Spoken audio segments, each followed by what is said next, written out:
Well, from Nordic walking in England to bungee jumping in Aotearoa, our next guests are on an epic adventure. Que tal se você chamasse a sua família? 50 viikon aikana 50. Since October, health and fitness personalities Paul and Jackie Brown, along with their 9-year-old son Ben, have been traveling around the world promoting sports and healthy lifestyles. Well, first of all, what is behind this whole challenge? What are you doing it for? Well, Carl, it's pretty simple. Jackie and I have been in the health club industry all of our lives. You know, we love fitness, we love exercise, and we love sports. And over the last 30 or so years, we've seen a massive decline in activity levels in our kids. You've only got to look around and see how much time they spend playing on their computer screens, watching videos and the like. And there's a lack of balance there. Obesity has doubled in the last 10 years. It is going to double again in the next 7. And everywhere we go, we're going to visit schools and talk to kids and basically say, look, just find something, get some type of activity in your lives. We figured if we could prove to the world that we can find 50 different sports to do in 50 weeks, then surely every family out there can find at least one sport that they could do on a regular basis.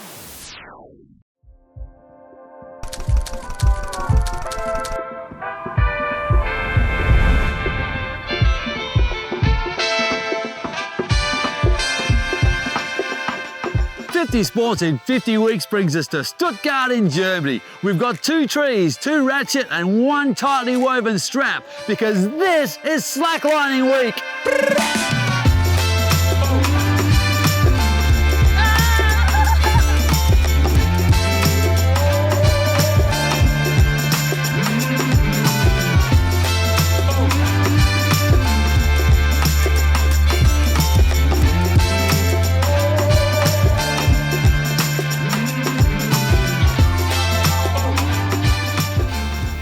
I have to start the story a bit earlier from that point of view that I started working as a product developer and product designer here in a design company in Stuttgart. I studied in Britain, in Wolverhampton, and the thing was I came here to Germany and I started talking about all my ideas to it with all my colleagues at work. So what they would always do is say I have great ideas too, but I'm not going to tell you. I was like, what? So what happened was I asked my boss and he said, well, did you really read your contract? As a design agency and a consultancy, you are basically obliged to hand over any idea you publicize to me, because you're an employed person. This is a standard term which comes in any agency. So we both agreed that it's actually a big fun killer because at that time we had over 30 designers in that company, so it was a huge creative potential. So at that point we said we have to create some sort of a retail channel, a sales company basically besides the design agency, to harvest those ideas and turn around the whole story to perhaps offer the infrastructure then to the designers to realize their ideas. Because ideas are not just good ideas because they are good ideas, they are also good ideas because they are a good idea in the right time. A friend of mine came back from Australia and suddenly was balancing at home in his backyard on a piece of webbing. So as a product designer, you see in all these magazines every week somebody trying to reinvent the wheel. And I said, oh, not another stupid trend sport. I got intrigued though at some point because my friend was better than me at it. And that really annoyed me because I know, at least I believe that I'm cognitively better than him. A few weeks later I told a colleague at work about this whole story and he said oh, you know what, I used to work in a toaster company. I could make you a slackline if you want. And at that time you weren't really able to buy them commercially that easily. I gave him sort of specification, had it made, and then met all my friends from my snowboard community. Basically, we started fooling around with it. Started jumping on it, jumping off it, and realized, whoa, this is not just interesting for the people where it comes from climbers. We as snowboarders or skateboarders or surfers can associate with it as well. So I came back then to Stefan, my former boss at the design company, and said you know what? It's a strap, and you can balance on it.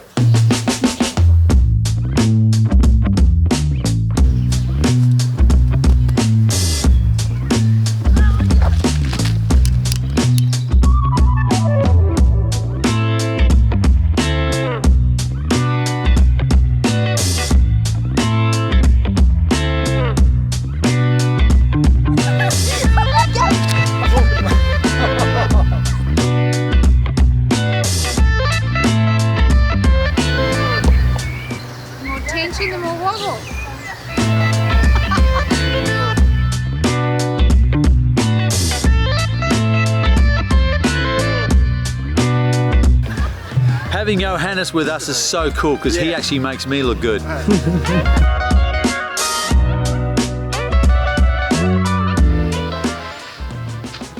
So the thing about slacklining, you've got to be able to stand on it, drop on your butt and land back up on your feet. That's the golden seal of the first moves. Piece of cake. Yeah. Johannes, you see this? In your face.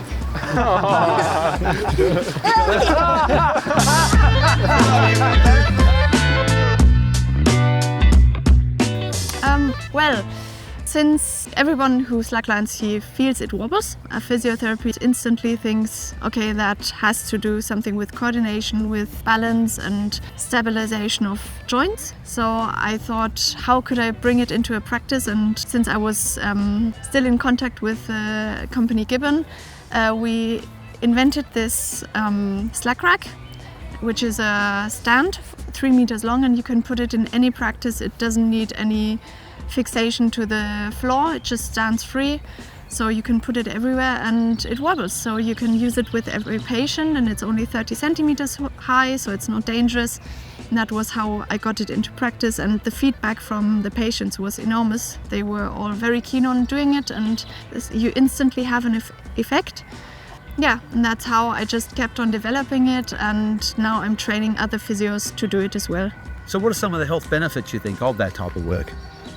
Well, it's big motivation for just to get moving, and it stabilizes. I think people nowadays move not enough, they sit around a lot, so this has a big, in German it's Aufforderungscharakter. Now, is it appropriate, is it safe for kids to do slacklining? Yeah, absolutely. My son is 2 and we put him on it. I mean, obviously he's not able to walk on his own yet, but kids pick it up very quickly and they have fun with it. You can put it up low, so it's great for kids and also for older people. So I think it's a whole family activity. You can put it up, have a barbecue next to it and just enjoy having fun on it, yeah. So now we're going to put our slacklining skills to use. We've come to the Hochseilgarten, a high ropes course in Ammersee, Bavaria. We set up all the GIBBON slacklines and invited the entire community to come down and join us. We have some Hardy's fitness trainers and some local high rope experts to make sure everyone has fun and a safe time as well. This is what it's all about, kids and grown-ups off the couch.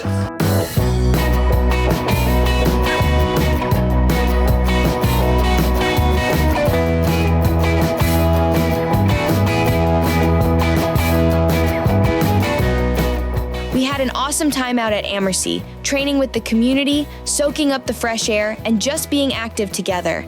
That's the part I love most. Everyone showing up, having a go, and turning a simple day outside into something memorable.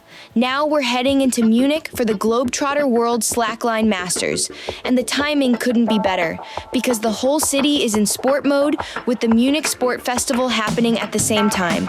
And to really understand what this festival is all about, Verena explained it perfectly. Das Motto ist, sei dabei, entdecke deinen Sport. Das heißt, man soll nicht nur schauen, sondern man soll auch ausprobieren, aktiv sein und mitwirken und mitmachen und dann vielleicht auch sich entscheiden, welchen Sport man später machen möchte. It's Munich opening the doors to movement, bringing clubs, athletes, and everyday people into one place so anyone can try new sports, discover what they love, and feel like they belong from the first minute. So from the lake to the big city, it's the same mission. Get moving, get involved, and enjoy it with good people.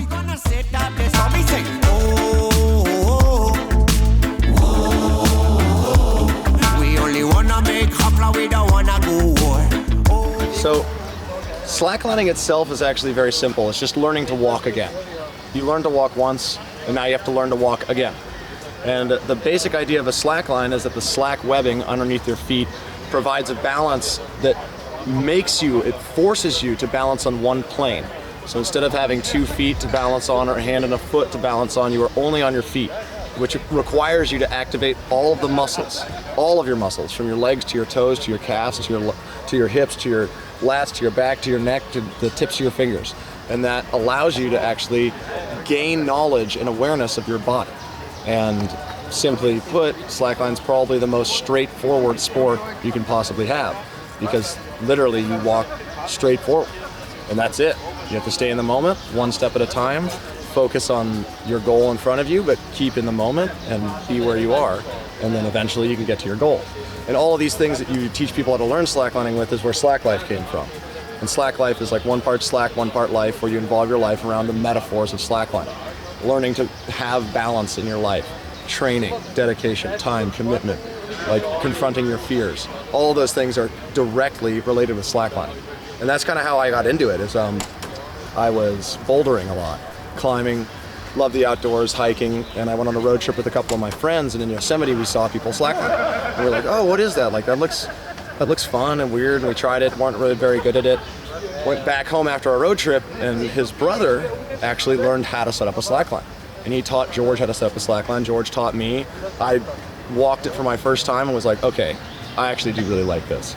And ever since then, I've been slacklining all the time and creating moves and creating contests and going out and doing high lines and free solos and learning how to do it with a parachute and space nets and baselines and all this stuff. So what is slacklining? Slacklining is an ever-evolving sport, from the simplest means of walking across a very short line in a park or in your backyard to, I hate the pun, but the sky is the limit. You know, anything is possible. And so the reason why everybody else should slackline is because it actually betters you as a person. And every time you are on the slackline, you never forget what you learn. It's not like when you are in college and you learn about biology and you learn all these words, or you learn different like songs and you're singing them. A lot of the times you'll forget that stuff over time. But slacklining is something you do not forget. You don't forget what you learn. So once you learn how to walk a slackline, you can always walk a slackline. And your brain is actually developed better. So you can better yourself as a human by just slacklining. And all of a sudden you can walk on chains, you can balance on handrails, you're way more aware of your body, you are more flexible, you have your tendons are stronger, so you're gonna have injuries less often. You're actually preventing injuries by slacklining because your tendons are stronger, you're more flexible, you have faster reaction speed. Those are the three things that everybody needs to learn, but what's like the one that you really need to learn is how to fall. And that's another thing slacklining teaches you, is exactly how to fall. And you can step off, you can jump off, you have to land every time you come down the slackline. So every time you're on the slackline, you train every part of your body that you need. You train your mind. It becomes kind of spiritual because the mind-body connection becomes very personal. And slacklining is probably the most personal thing ever. You walk a line, or he walks a line, or he walks a line, or you walk a line. Everyone's gonna like it a little different.